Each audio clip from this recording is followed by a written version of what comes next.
आदर्श विद्या मंदिरों द्वारा संचालित ऑनलाइन कक्षाओं में हम आपका हार्दिक स्वागत करते हैं। आज हम कक्षा 9 का सामाजिक विज्ञान के विषय का पहला जो पाठ है उसके अंतिम जो चैप्टर है उनके बारे में ज्ञान करेंगे। अर्थात पहला जो उसका चैप्टर है वह फ्रांस राजक्रांति में महिलाओं का क्या योगदान रहा। क्या यह क्रांति महिलाओं के लिए भी थी? इस प्रकार का प्रश्न पूछता है।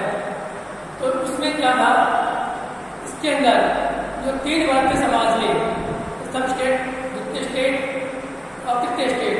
प्रथम स्टेट के अंदर आदिम लोग थे, द्वितीय स्टेट में कुलीन वर्ग के लोग थे, तीसरे स्टेट के अंदर मध्य वर्ग और निम्न वर्ग के लोग थे। तो जो तीसरे स्टेट की महिलाएं थी वो अपने जीवन निर्वाह के लिए समाज में सिलाई का काम करती थी, कुछ महिलाएं बुनाई का काम करती थी, घर में धनी वर्ग के घरों में जाकर सफाई का काम करना, खाना बनाने का काम करती थी। कुछ महिलाएं फल फूल सब्जियां बेच कर अपना टाइम पास करती थी। उनको किसी प्रकार का पढ़ाई लिखाई और व्यावसायिक प्रशिक्षण का कोई मौका अवसर नहीं दिया जाता था।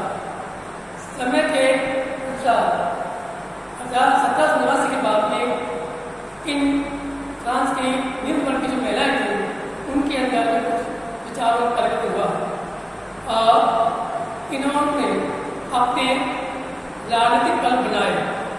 उन कल्पों में जाकर इन्होंने अपने अधिकारों के लिए चर्चाएं की और इस प्रकार से उन्होंने ये बात सरकार के सामने रखी कि हमको भी पुरुषों के सामने समान अधिकार मिलने चाहिए।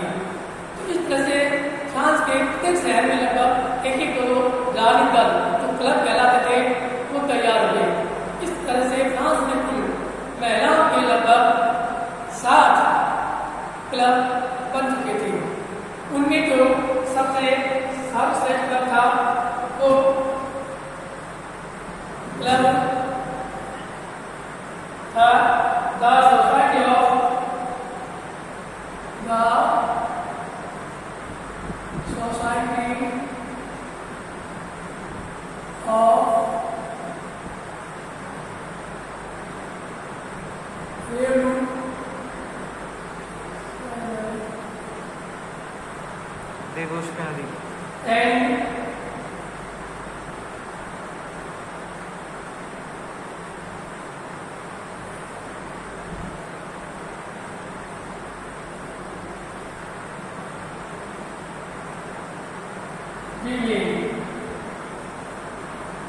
देखिए the society of revolutionary and development women, यह क्लब सबसे ज्यादा सक्रिय क्लब था। अर्थात इस क्लब की जो नेतृत्व करने वाली महिला थी वो थी ओलम दे गूज। उसका नाम था ओलम दे गूज। ये महिला निम्न वर्ग से थी, लेकिन इसने सारी महिलाओं को एकत्र करके अपने अधिकारों की मांग की। सरकार के सामने इन्होंने विशेष घोषणा पत्र जारी किया और उस घोषणा पत्र के अंदर इन्होंने अपने अधिकारों की मांग की। पहला प्रश्न याद आता है ओलम द गूज कौन थी? तो आप देखेंगे ओलम द गूज क्रांतिकारी फ्रांस की राजनीतिक रूप से सक्रिय महिलाओं में सबसे बढ़ थी। ओलम द गूज के घोषणा पत्र में महिलाओं के कौन से अधिकार शामिल किए गए थे? तो उस समय 3 जो अधिकार थे महिलाओं के लिए वो इन्होंने तय किए कि उन्होंने कहा कर दिया कि औरत स्वतंत्र जन्म लेती है, अर्थात उन्हें पुरुषों के समान अधिकार मिलने चाहिए। दूसरा था कि जो राजनीतिक दल है उनको महिलाओं के अधिकारों का संरक्षण करना चाहिए। उनका एक पहले कर्तव्य होना चाहिए कि महिलाओं के जो अधिकार है जैसे सुरक्षा का, शक्ति का, शोषण के प्रति विरोध का, मुक्ति का, इनकी रक्षा करना राजनीतिक दलों का सब कर्तव्य होगा। इसके अलावा उन्होंने यह मांग रखी कि विधि के समक्ष, कानून के समक्ष महिलाओं और पुरुषों को समान समझा जाए। चौथा जो बिंदु था वो ये था कि पुरुषों और महिलाओं को समान योग्यता के आधार पर समान कार्य मिले, इस प्रकार से। और कुलीन वर्ग की महिलाओं में और जो निम्न वर्ग की महिलाएं थी, तीसरी श्रेणी की महिलाओं में किसी प्रकार का कोई भेदभाव नहीं हो, अतः योग्यता के आधार पर उन्हें काम मिले। तो इस प्रकार से इस फ्रांस क्रांति में महिलाओं के अंदर जागृति आई और उन्होंने भी अपने अधिकार प्राप्त किए। तो इसलिए फ्रांस की राज क्रांति का महिलाओं की दृष्टि से बड़ा महत्वपूर्ण स्थान है। अर्थात इस क्रांति में इन औरतों का या महिलाओं का बड़ा योगदान रहा। इसके बाद में दूसरा बिंदु आता है दास प्रथा का उन्मूलन। फ्रांस की क्रांति के अंदर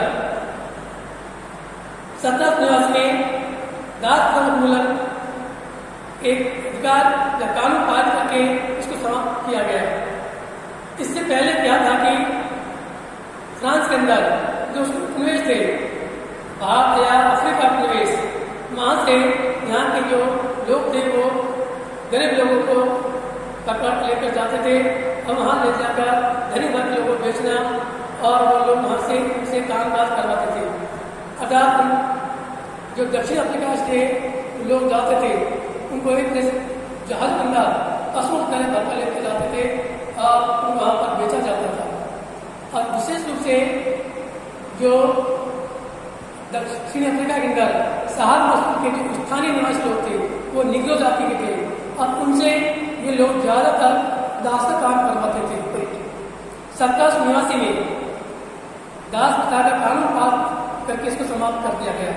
लेकिन बाद में 10 वर्ष बाद में यह प्रथा फ्रांस में वापस चालू हो गई, क्योंकि वहाँ पर नेपोलियन का जो शासन आया तो उसने दास प्रथा अपना प्रारंभ कर दी। तो निग्रो जो शब्द है वो अपने आप में असभ्य शब्द है, इससे वहाँ के लोग चुनते थे। आजकल इस शब्द का प्रयोग नहीं किया जाता, ये दासों के लिए होता था।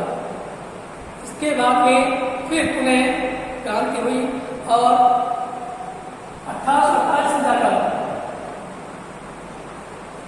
1848 ईस्वी में फ्रांस के सभी उपनिवेशों से दास प्रथा समाप्त कर दी गई। इस प्रकार से ये दास प्रथा को समाप्त करने में भी फ्रांस की राज क्रांति का मुख्य हाथ रहा, महत्वपूर्ण योगदान रहा। अंतिम बिंदु है फ्रांस की क्रांति के अंदर किस प्रकार से रोजाना जो जिंदगी थी वो प्रारंभ हुई। इसमें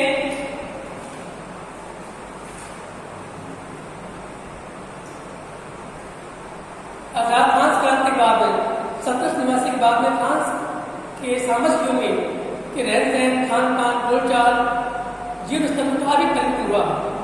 लोगों का जीवन स्तर सुधरा, कपड़ों को पहनने का ढंग को सुधरा, बोलचाल का ढंग को सुधरा। इसके अलावा जो इससे मुख्य बिंदु इसमें आता है सेंसरशिप का विकास समाप्त। अर्थात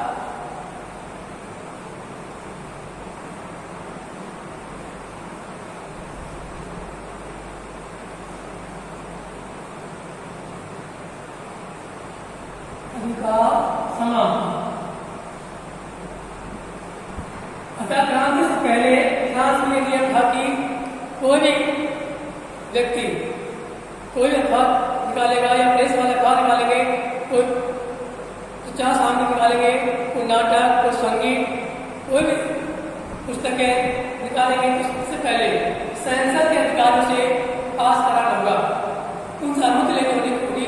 उसी के बाद में कोई भी संस्था अपने विचारों को व्यक्त कर सकती थी। लेकिन फ्रांस की क्रांति 1789 के बाद में वहाँ के राजनीतिक दलों के द्वारा सेंसस का अधिकार लाया गया और उसके बाद में फ्रांस की समाज की स्थिति धीरे धीरे सुधरने लगी। अर्थात सभी प्रेस वाले स्वतंत्र हो गए और अपने विचारों को छापने लगे।